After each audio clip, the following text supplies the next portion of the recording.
Welcome back. Let's go to our next story. You know, a lie, we are told, has no legs to stand on, but a scandal has wings, so it can fly. The Anti-Graft Agency, that is the Economic and Financial Crimes Commission, is enmeshed in a scandal. The commission has denied reports that some of its officers shared the funds forfeited by associates of the embattled former governor of the central bank, Godwin Emefiele. According to an unverified report, a total sum of 54 billion naira was forfeited and allegedly shared among some ministers, aides of the president, and officers of the Anti-Graft Agency. The agency's spokesman, Dele Oyewale, dismissed the claim and emphasized that no officer of the commission has ever been involved in the sharing of recovered loot. I guess the agency knows what next to do, BKO. This is ordinarily, this is not a story that we should give attention to because it's just a mischievous individual looking for attention, trying to draw attention to his story. By design and by law, the EFCC does not have access to the funds that it recovers. Okay. So to say that the 54 billion assets recovered from Emefiele have been shared is a very stupid thing to say. And it is clear that some people want to draw attention from the efforts being made to unmask the heinous crimes committed by the worst CBN governor in Nigerian history. And it is clear that this is what they are trying to take the wind out of the sail of investigators who are uncovering some of the terrible things that Emefiele did. So it makes no sense. A deliberate attempt. Of course, because it is not. There's no factual basis. Oh yes. For this story. This story is just what my boss, Bao Nanuga, used to call Agbeleko. Somebody just sat down. It's not a function of any investigative endeavor. Somebody just sat down, decided, let me write this. That this is what... It was the same way they lied against Magu, Ibrahim Magu. Okay, yeah. Ibrahim Magu, the money that he recovered, he frittered the money that he recovered.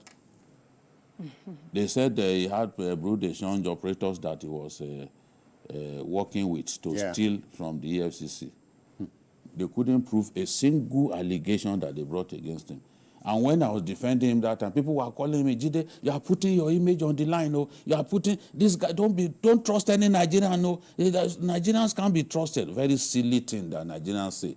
It's not every Nigerian who has a price. It's not every Nigerian that is corrupt. Okay. It's not every Nigerian that you can't trust. There are some people that we can go into the lion's den for them. There are some good. There are some Nigerians that will never, they will prefer God to call them than to take a bribe from anyone. Okay. Even in the police, as much as we denigrate our police, as much as we diminish our police, there are still people in this police, Nigerian police, some good who will never take a bribe. Oh yeah, I agree. And it didn't start today. I've said it here a number of times. At least as a historian, I've read about your father, who was commissioner of police here in Lagos. In fact, how do you bribe Hussein? How do you even think about it? Where do you start from? You know?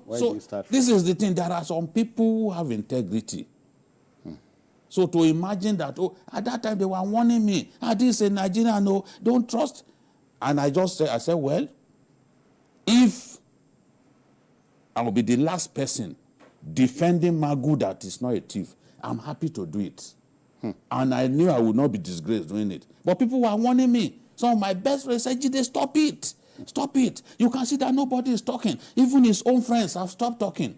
I refused. The more they tried to discourage me, the more determined you became. and I continued to make noise over that matter that this man had done nothing wrong. It's all politics. And this is what we are seeing now. Ugly politics. Ugly politics. What have they gained at the end of the day? What have they gained? He has only one house in Karu. They said when they got to the house that they found, they wrote those two that they found dollars and all kind of magu with dollars. Okay. Can you imagine? And they found nothing. Some of these stories, people sit down to concord this thing. Some of the people who do this are, one, those trying to con us, what they call the clickbait, deceive us to go and read their ugly stories. Some of them are enemies of the government. They believe, how do we get at this government?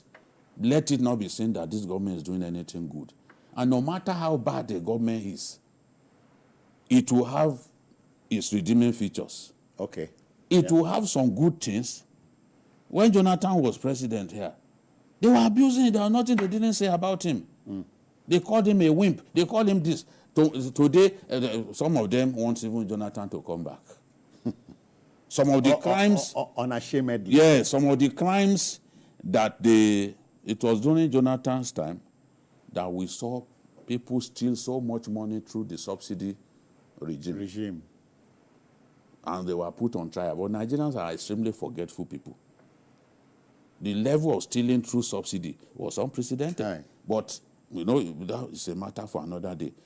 Today, they don't even want you to talk about that. It's the best thing to ever happen to our country in the eyes of some people. When they want to attack me, they will say, oh, Shebi, you were attacking Jonathan that time. One made all that noise. I said, produce a clip where I abused Jonathan on TV. Okay. That's usually where it ends. Yeah. But they gave the impression that every program I was abusing Jonathan. I said, produce a clip. Abi? It's not, talk is cheap. Yeah, and so this story... comment is free, facts are sacred. You see, people who are intellectually lazy will sit down and say, if I do this kind of story, people will read it too. Don't you think people will read it? They then sit down. They have no training. Our profession has been thoroughly violated by people without training. Pretenders. Everybody has suddenly become a journalist. Yeah. And you see, all the time people are telling us how to do our work. People believe, especially some of the people on TV, they believe that pandering to public opinion is journalism. That when you say things that the public wants becoming to hear, popular with the viewership. They believe that once you say something that the viewers like to hear, that is journalism. Oh, yeah. That's extreme rubbish. Journalism has nothing to do with pleasing the public. That's not how we were trained. In any case, those ones don't have training. So they go into the studio trying to please. They go and pick up stuff on social media. They've not investigated it. Yeah. No capacity for filtration, no capacity for asking valid, pertinent questions. But they will come on air and talk about those things as if it happened. Look at when the story about the UAE people came up. They said, they are going to be billing Nigerians hefty sums of money now to secure visas.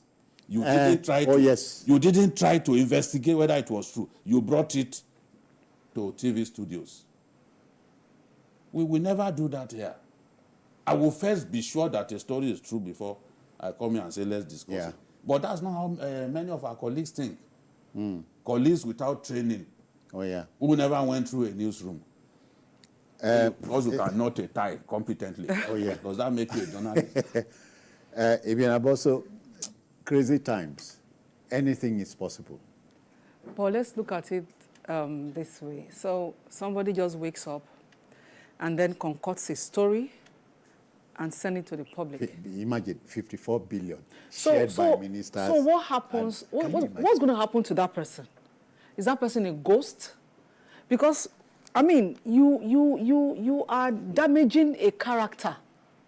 You are damaging an agency, an anti-graft agency, because that agency needs the trust of everyone. Because if you're supposed to arrest someone who has engaged in any form of financial misappropriation, and now you are the one that is being accused of it. So what happens? So for me, it shouldn't be taken with levity. This is actionable. If the person is not a ghost, I think the person should come and, produce your documents. You should always back the source of your story. Yes, Yeah. whatever you are bringing to the Them are not public. based in Nigeria.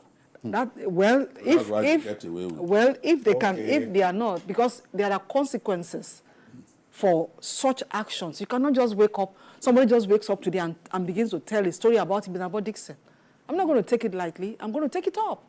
So if the person, there's a way they can get this person, it is actionable, because it is not good for the image of EFCC. It is not good at all.